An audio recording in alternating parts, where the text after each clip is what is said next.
പിന്നെ ചേച്ചിയോട് പറയാനുള്ള വെച്ച് കഴിഞ്ഞാല് ഞാൻ ഏട്ടനായിട്ട് പോകുന്നുണ്ട്. ചേച്ചിക്ക് അതായത് ഏട്ടനെ ഞാൻ അവിടെ പിടിച്ച് കൊണ്ടുപോകാനൊന്നല്ല കൊണ്ടുപോകണം. ചേച്ചിക്ക് എപ്പോ കാണാൻ തോന്നുന്നു പറഞ്ഞു കഴിഞ്ഞാലും ഏട്ടനെ ഞാൻ വിടും. ഞാൻ ഇപ്പൊ കണ്ടാന്ന് പറഞ്ഞിട്ട് പിടിച്ചിരിക്കാനോ അങ്ങനെ ഞാൻ നിൽക്കില്ല. പിന്നെ ഏട്ടനില്ലാണ്ട് ഒരിക്കലും ജീവിക്കാൻ പറ്റൂല. അതുതന്നെയാണ് ഞാൻ.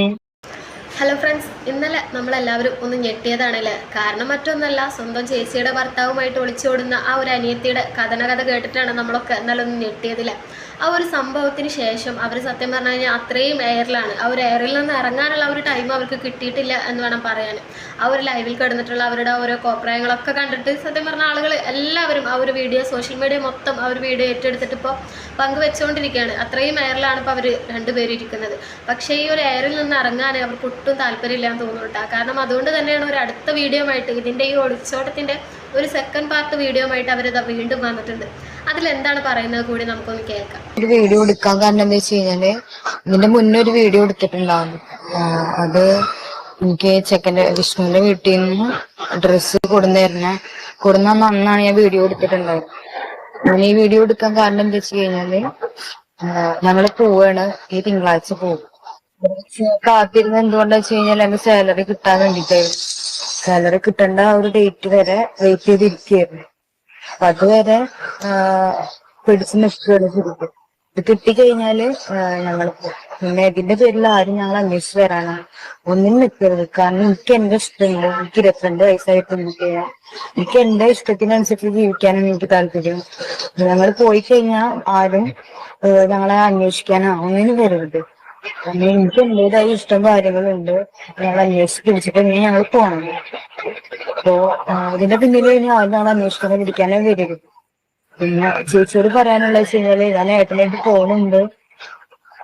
ചേച്ചിക്ക് അതായത് ഏട്ടനെ ഞാൻ അവിടെ പിടിച്ച് കൊണ്ടുപോകാനൊന്നല്ല കൊണ്ടുപോകണം. ചേച്ചിക്ക് എപ്പോ കാണാൻ തോന്നുന്നു പറഞ്ഞു കഴിഞ്ഞാലും ഏട്ടനെ ഞാൻ വിടും. ഞാൻ ഇപ്പൊ കണ്ടാന്ന് പറഞ്ഞിട്ട് പിടിച്ചിരിക്കാനോ അങ്ങനെ ഞാൻ നിൽക്കില്ല. പിന്നെ ഏട്ടനില്ലാണ്ട് ഒരിക്കലും ജീവിക്കാൻ പറ്റൂല. അത് തന്നെയാണ് ഞാൻ ഈ ഒരു കളി കളിക്കുന്നത്. അതുകൊണ്ട് എന്തെങ്കിലും ഞങ്ങൾക്ക് ഇവിടെ നിൽക്കാൻ പറ്റില്ല. ഞങ്ങൾക്ക് പോവും. ഞങ്ങൾ അത്രയും ഇഷ്ടപ്പെട്ട ആൾക്കാരാണ്. ഞങ്ങളെ പിന്നാലെ ആരും വരരുത്. ഇത് മാത്രല്ല എന്റെ കൂടെ ഏട്ടനും ഉണ്ട്. അപ്പൊ പോണന്റെ 2 ദിവസം മുന്നേ ഒരു വീഡിയോ എടുക്കാൻ കാരണം എനിക്ക് സാലറി കിട്ടുന്ന ഒരു ഡേറ്റിന്റെ രീതിയിലാണ്. തിങ്കളാഴ്ച കിട്ടുള്ളൂ, തിങ്കളാഴ്ച പോവുകയും ചെയ്യും. അപ്പൊ ആരും ഇതിന്റെ പേരില് അന്വേഷിക്കാനെ പിടിക്കാനേ വരരുത്.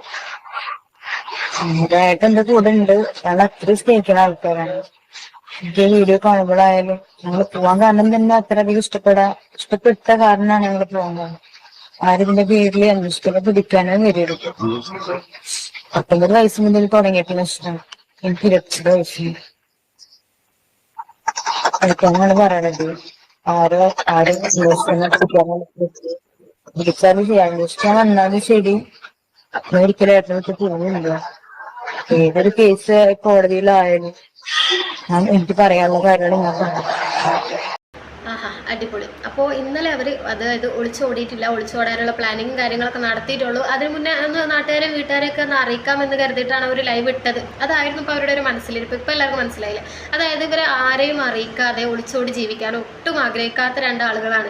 കാരണം അവർ ചെയ്യുന്ന അത്രയും നല്ല പ്രവൃത്തിയല്ല അല്ലേ. നമ്മളൊരു നല്ല പ്രവൃത്തി ചെയ്യുമ്പോൾ അത് ആളുകൾ അംഗീകരിക്കണം അല്ലേ. നാട്ടുകാരായാലും വീട്ടുകാരായാലും എല്ലാവരും അറിഞ്ഞിട്ട് ചെയ്യണം. പ്രത്യേകിച്ച് നമ്മൾ ഇത്രയും നല്ലൊരു കാര്യം ചെയ്യുമ്പോൾ, സ്വന്തം ചേച്ചിയുടെ ഭർത്താവുമായിട്ട് ഇങ്ങനെ ഒളിച്ചോടുമ്പോൾ അതെല്ലാവരെയും അറിയിച്ചിട്ട് ചെയ്യേണ്ടത് വളരെ നല്ലതായിട്ടുള്ളൊരു പ്രവൃത്തി തന്നെയാണ്.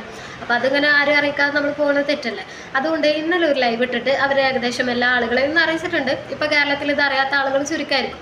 അത്രയും ആളുകൾ ഈ ഒരു വീഡിയോ അല്ലെങ്കിൽ അവർ ഇന്നലെ ഇട്ട ഒരു ലൈവും പല ആളുകളും ചെയ്ത ഒരു വീഡിയോ ഒക്കെ ഏറ്റെടുത്തിട്ടുണ്ട് എന്നുള്ളതാണ്.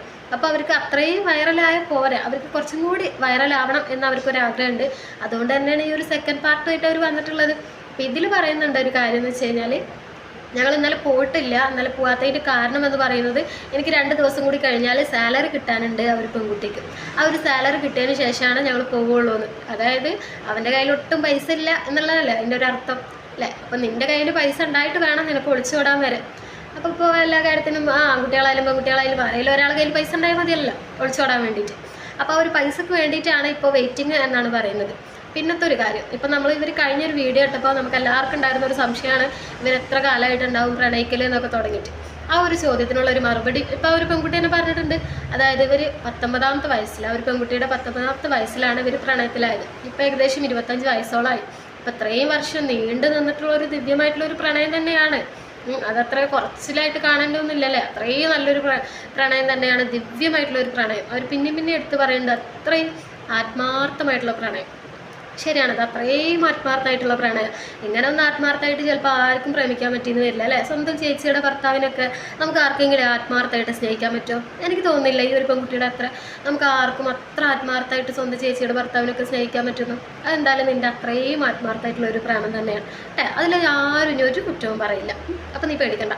പിന്നെ പറയുന്നൊരു കാര്യം, ഇവളുടെ ചേച്ചിനോട് ഇവൾ പറയുന്നൊരു കാര്യമുണ്ട്. ഞാൻ ചേട്ടനെ അങ്ങനെ വലിച്ചഴച്ചിട്ട് എൻ്റെ അടുത്തേക്ക് കൊണ്ടുപോകാമെന്നല്ല, ചേച്ചിക്ക് എപ്പോൾ വേണമെങ്കിലും വന്ന് കാണാൻ വേണ്ടിയിട്ട് വന്ന് കാണാം എന്ന് പറയുന്നുണ്ട്.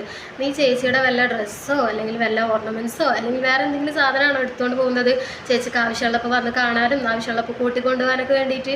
ചേച്ചിയുടെ ലൈഫാണ് എടുത്തുകൊണ്ട് പോകുന്നത്. അതെന്താ ഒരു ചിന്തയല്ലേ? ഈ ഒരു ലൈഫ് എന്ന് പറയുന്നത് നമുക്കൊക്കെ ഒരൊറ്റ പ്രാവശ്യമുള്ളൂ.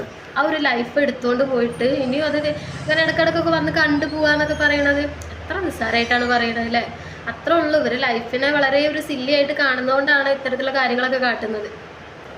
പിന്നെ ഞാൻ പറയാൻ വിട്ടുപോയൊരു കാര്യമുണ്ട് കഴിഞ്ഞ വീഡിയോയിൽ. ആ ഒരു വീഡിയോയിൽ പറയുന്ന ഒരു കാര്യം, അതായത് ചേച്ചിയുടെ ഭർത്താവ് ഇപ്പോൾ അനിയത്തിയുടെ ഭർത്താവായിട്ടുള്ള ഈ ഒരു മാന്യം ഉണ്ടല്ലോ, ആ മാന്യം കഴിഞ്ഞൊരു വീഡിയോയിൽ പറയുന്നുണ്ട്, ഞാൻ അടുത്തൊരു വരവും കൂടി വരും, എന്നിട്ട് 2-3 ആളുകളെ കൊണ്ടുപോകാനുണ്ട് എന്ന്. ഈ 2-3 ആളുകളെ എന്ന് ഇവർ ഉദ്ദേശിക്കുന്നത് ഇവരുടെ കുട്ടികളെ ആയിരിക്കും.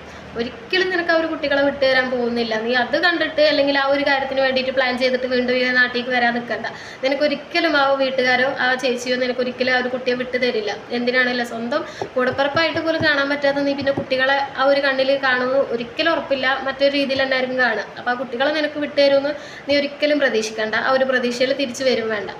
ഞാൻ ആലോചിക്കണത് അതല്ല കേട്ടോ, അതായത് ഈ ഒരു പെൺകുട്ടിയുടെ അച്ഛൻ്റെയും അമ്മൻ്റെയും മറ്റു വീട്ടുകാരുടെ ഒരു അവസ്ഥ ഒക്കെ ഒന്ന് ചിന്തിച്ച് നോക്കിയാൽ ഇല്ലേ, എന്തായിരിക്കും അവരുടെ ഒരു മാനസികാവസ്ഥ എന്ന് പറഞ്ഞാൽ. അത്രയും അവർ ഈ ഒരു പെൺകുട്ടിക്ക് ജന്മം കൊടുത്തതിൻ്റെ പേരിൽ അത്രയും അവരെ തന്നെ ശപിക്കുന്ന ഒരു നിമിഷങ്ങളായിരിക്കും ഇപ്പോൾ അല്ലേ. അവർ തന്നെ ചിന്തിക്കുന്നുണ്ടാവും തൻ്റെ വയറ്റിൽ തന്നെയാണ് ഈ ഒരു മകൾ പറഞ്ഞതെന്ന്. അവരമ്മ ചിന്തിക്കുന്ന ആ ഒരു അവസ്ഥയിലേക്കാണ് ഏതൊരു മകളും തൻ്റെ അമ്മയെ കൊണ്ട് നിർത്തിയിട്ടുള്ളത്. ഈ ഒരു അവസ്ഥയിൽ അല്ലേ, ഒരു മക്കളും തൻ്റെ അമ്മക്ക് ഇത്തരത്തിലുള്ള ഒരു വേദന കൊടുക്കാൻ ആരും തന്നെ ആഗ്രഹിക്കില്ല. അതും അമ്മമാർ ജീവിച്ചിരിക്കുമ്പോൾ ഇത്തരത്തിലുള്ള ഒരു സംഭവം ഇനി ഒരമ്മമാർക്കും ഇങ്ങനെ ഒരു ഇതുണ്ടാവാതിരിക്കട്ടെ അല്ലേ. അത് ഒരു മകളുടെ ലൈഫ് മാത്രമല്ല തകരുന്നത്, 2 പേരുടെ ലൈഫും ഒപ്പം തകർന്ന ഒരവസ്ഥ കണ്ടു നിൽക്കേണ്ട ഒരു അമ്മയുടെ അവസ്ഥ എന്ന് പറയുന്നത് വളരെ ദയനീയം തന്നെയാണ്. ഇനി ഒരു അച്ഛനും അമ്മക്കും ഈ ഒരു അവസ്ഥ വരാതിരിക്കട്ടെ അല്ലേ. നമ്മുടെ നാട്ടിൽ ഇനിയൊരു സംഭവം ഇത്തരത്തിൽ മോശപ്പേരാവുന്ന, നമുക്ക് സ്വന്തം സഹോദരങ്ങൾക്ക് തന്നെ മോശപ്പേരാവുന്ന രീതിയിലുള്ള ഒരു സംഭവം ഇനി നമ്മുടെ നാട്ടിൽ നടക്കാതിരിക്കട്ടെ. സത്യം പറഞ്ഞാൽ ഈ ഒരു കാര്യത്തിൽ നമുക്ക് ഗ്യാരണ്ടി ഒന്നും പറയാൻ പറ്റില്ല. ഇതിപ്പോൾ ഒരു പരമ്പര പോലെ നടന്നുകൊണ്ടിരിക്കുകയാണ്.